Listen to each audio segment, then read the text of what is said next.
इस वीडियो में हम बात करने वाले हैं ब्रेस्ट के सिम्टम के बारे में, क्या क्या लक्षण आते हैं, कैसे हम ये पता कर सके कि ब्रेस्ट में कैंसर है या कुछ और चीज़ है, उसके डायग्नोसिस के लिए हम क्या करें और उसमें हम क्या ट्रीटमेंट करा सकते हैं जिससे पेशेंट की जान बच जाए। ब्रेस्ट कैंसर जो डेवलप हो रहा है, जो मेटास्टेसिस दूसरे ऑर्गन पे जाके होते हैं, उससे बचाव की जा सके। ये है पार्ट 2। और पिछले वीडियो में मैंने बताया था कि ब्रेस्ट कैंसर कैसे डेवलप होता है, उसका कॉज क्या होता है और ब्रेस्ट के कैंसर के कितने टाइप होते हैं, वो कितने प्रकार के होते हैं। तो मैं हूं डॉक्टर एहसानुल्लाह, बिहार वेस्ट चंपारण से।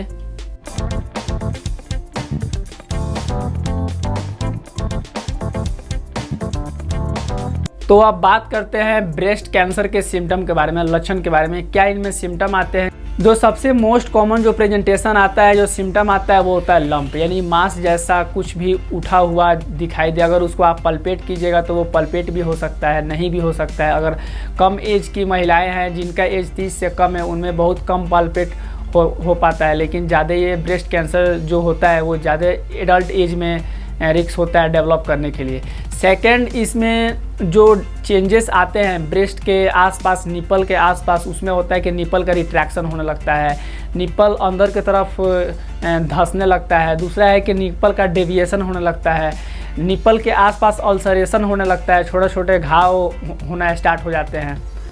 थर्ड, जो चेंजेस आते हैं ब्रेस्ट कैंसर के पेशेंट में, ब्रेस्ट के आसपास जो लिम्फ नोड होते हैं वहाँ पे ऑब्स्ट्रक्शन होना स्टार्ट हो जाता है, जिसकी वजह से वहाँ पे एडिमा हो जाता है। और वहाँ पे अगर आप ब्रेस्ट का जो कलर देखिएगा, जो स्किन का कलर होता है, वो एक ऑरेंज शेप जैसे हो जाता है, जैसे कि ऑरेंज में छोटे छोटे दाने होते हैं। आप इस फोटो में बढ़िया से देख सकते हैं। फोर्थ, इसमें जो चेंजेस आते हैं वो डिम्पलिंग होना स्टार्ट हो जाता है ब्रेस्ट के आसपास, छोटे छोटे गड्ढे बनना स्टार्ट हो जाते हैं। ब्रेस्ट के जो अपर हिस्सा में है, लेफ्ट साइड में, उधर भी गड्ढे बन सकते हैं। निपल के आसपास गड्ढे बन सकते हैं, एरोला के आसपास गड्ढे बन सकते हैं। फिफ्थ, इसमें जो चेंजेस आते हैं वो पुकरिंग होने लगता है। अगर आप किसी कागज़ को ममोड़ दीजिएगा तो जैसे दिखता है कहीं उबड़ खाबड़ है, जैसे कहीं ऊंचा है, कहीं नीचा है, कहीं धंसा हुआ है, उस तरह से ब्रेस्ट का जो शेप है वो उस टाइप का होना स्टार्ट हो जाता है। नेक्स्ट, इसमें हम बात करने वाले हैं डायग्नोसिस के बारे में कि हम क्या इसमें डायग्नोस करें जिससे हमें ये पता चल सके कि ब्रेस्ट के अंदर कैंसर डेवलप हो रहा है, ये बेनाइन स्टेज में है या मैलिग्नेंट स्टेज में है, या ये मेटास्टेसिस किया है या नहीं किया है। तो इसमें स्पेशली 4 तरह का हम डायग्नोस लगाते हैं। जो पहला और सबसे जो बढ़िया डायग्नोस होता है वो होता है मेमोग्राफी। मेमोग्राफी एक्चुअली ये एक एक्सरे टेक्निक पे काम करता है और इसमें से एक्सरे रेडिएशन पे ये वर्क करता है। स्पेशली जो मेमोग्राफी है वो एडल्ट फीमेल में यूज़ किया जाता है जिनका एज 45 से ज़्यादा होता है। कम एज के लड़कियां हैं या जो एडल्ट हैं उनमें ये मेमोग्राफी नहीं कराना चाहिए, क्योंकि ये ज़्यादा हाई फ्रीक्वेंसी ऑफ रेडिएशन का यूज करता है, जिससे ये भी एक रिस्क हो सकता है कि ब्रेस्ट कैंसर बाद में जाकर के डेवलप हो जाए। मेमोग्राफी एक्चुअली बहुत बढ़िया ब्रेस्ट टिश्यू को एग्जामिन करता है, जिससे ये पता लगाया जा सकता है कि ब्रेस्ट के अंदर कैंसर डेवलप हो रहा है या नहीं हो रहा है। सेकेंड, जो इसमें डायग्नोसिस है वो होता है MRI। MRI से भी हम पता कर सकते हैं कि ब्रेस्ट के अंदर इरेगुलर ग्रोथ हो रहा है या नहीं, या उसमें पहले स्कार बना है, उससे हम डिफ्रेंशिएट कर सकते हैं। या बेनाइन से मैलिग्नेंट को भी हम डिफ्रेंशिएट कर सकते हैं कि किस टाइप का ये ट्यूमर है, किस टाइप का ये कैंसर है। थर्ड, इसमें जो डायग्नोसिस होता है, जो इन्वेस्टिगेशन होता है, वो होता है अल्ट्रासाउंड। अगर कोई आसपास ब्रेस्ट के आसपास फ्लूइड वगैरह है या एब्सेस बन रहा है तो हम अल्ट्रासाउंड में वहाँ बढ़िया से डिटेक्ट कर पाते हैं। उस फोर्थ जो डायग्नोसिस होता है वो होता है बायोप्सी। बायोप्सी बहुत ही एक अच्छा टेक्निक होता है। इसमें एक्चुअली होता क्या है कि एक नीडल लिया जाता है, जहाँ पे ट्यूमर है वहाँ पे पिनअप किया जाता है और वहाँ से टिश्यू को लिया जाता है, फिर उसको लैब एग्जामिनेशन में भेजा जाता है और फिर उसको एग्जामिन करके देखा जाता है कि ब्रेस्ट का जो कैंसर सेल्स हैं वो कितने इन्वेट कर रहे हैं या किस स्टेज में है, किस फेज़ में ये गए हुए हैं। फिर वहाँ से एक अच्छा डायग्नोसिस बनता है, जिसकी वजह से हम उसका बढ़िया से ट्रीटमेंट करा सकते हैं। जितना बढ़िया डायग्नोसिस लगेगा और अगर हमें पता चल जाए कि किस स्टेज में ये कैंसर है, किस स्टेज तक पहुँचा है, फिर उस हिसाब से हम इसका ट्रीटमेंट बढ़िया से कर पाते हैं। अब मान लीजिए किसी पेशेंट का ब्रेस्ट कैंसर डेवलप हो गया है किसी महिलाओं के अंदर और वो डरी हुई है, फिर उसको ट्रीटमेंट कराना भी ज़रूरी है कि उसकी जान बच सके। तो इसमें हम ट्रीटमेंट क्या करते हैं, तो स्पेशली इसमें 2 तरह की सर्जरी की जाती है। जो पहला सर्जरी आता है वो होता है मेस्टेक्टोमी।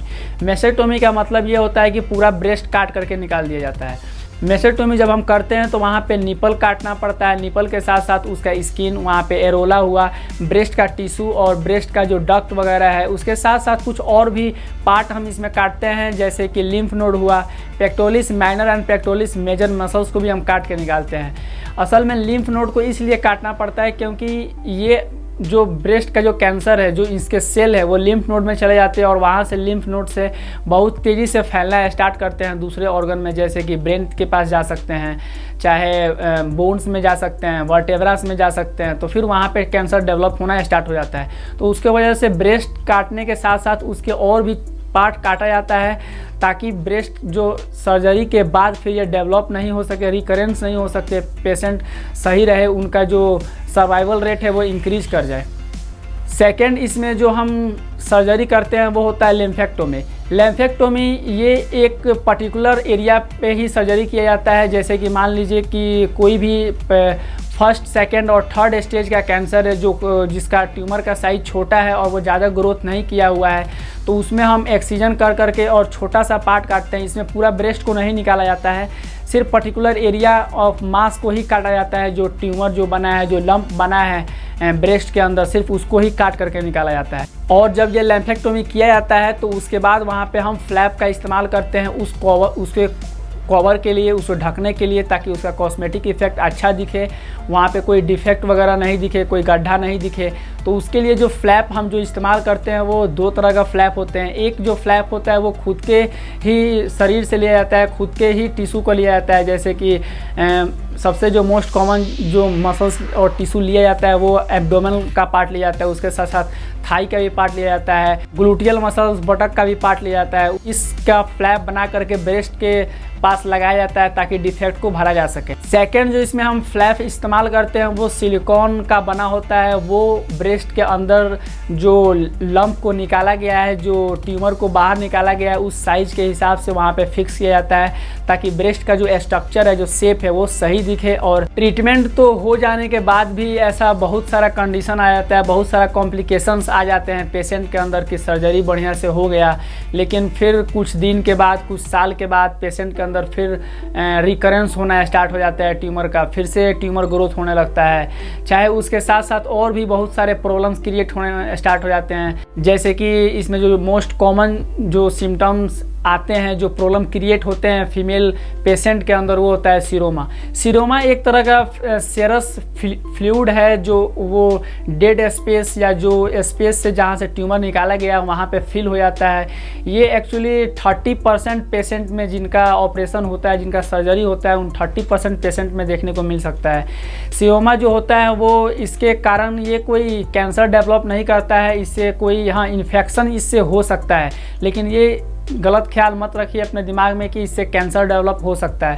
सेकंड, इसमें जो कॉम्प्लिकेशन आ सकता है पेशेंट के अंदर कि जब भी सर्जरी हो रहा हो उसके साथ साथ नर्व और आर्टरी का भी डैमेज हो सकता है।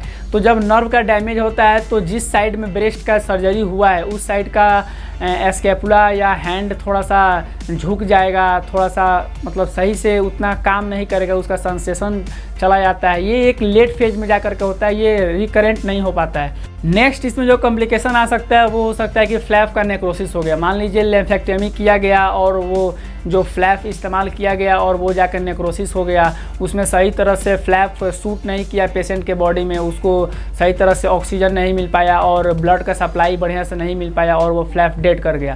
तो ये भी एक कॉम्प्लिकेशन हो सकता है पेशेंट के अंदर। नेक्स्ट, इसमें कॉम्प्लिकेशन पेशेंट के अंदर आ सकता है वो है कि वहाँ पे ओंड हो सकता है, इन्फेक्शन हो सकता है, इन्फेक्शन का रिस्क बढ़ सकता है। उसके साथ साथ पेशेंट के अंदर इडीमा होना स्टार्ट हो जाता है, क्योंकि हम जो लिम्फ नोड वहाँ काटते हैं, काट के निकालते हैं, उसके कारण वहाँ पे फ्लूइड एक्यूमुलेट होने लगता है और वो फ्लूइड एक लंबे समय से हैंड, स्पेशली हैंड में वो एक्यूमुलेट होने लगता है, जिस साइड का सर्जरी हुआ है उस साइड के हैंड में, और ये एक इडीमा कॉज कर सकता है। लेकिन ये जो इडीमा कॉज करता है ये तुरंत नहीं आता है, इसके आने में कम से कम 5 साल 10 साल टाइम लग जाता है, क्योंकि जो जनरली थोड़ा बहुत जो फ्लूइड निकलता है बॉडी उसको थर्ड स्पेस से एब्जॉर्ब कर लेती है और उसके टिश्यू में सेल उसको एब्जॉर्ब कर लेती है।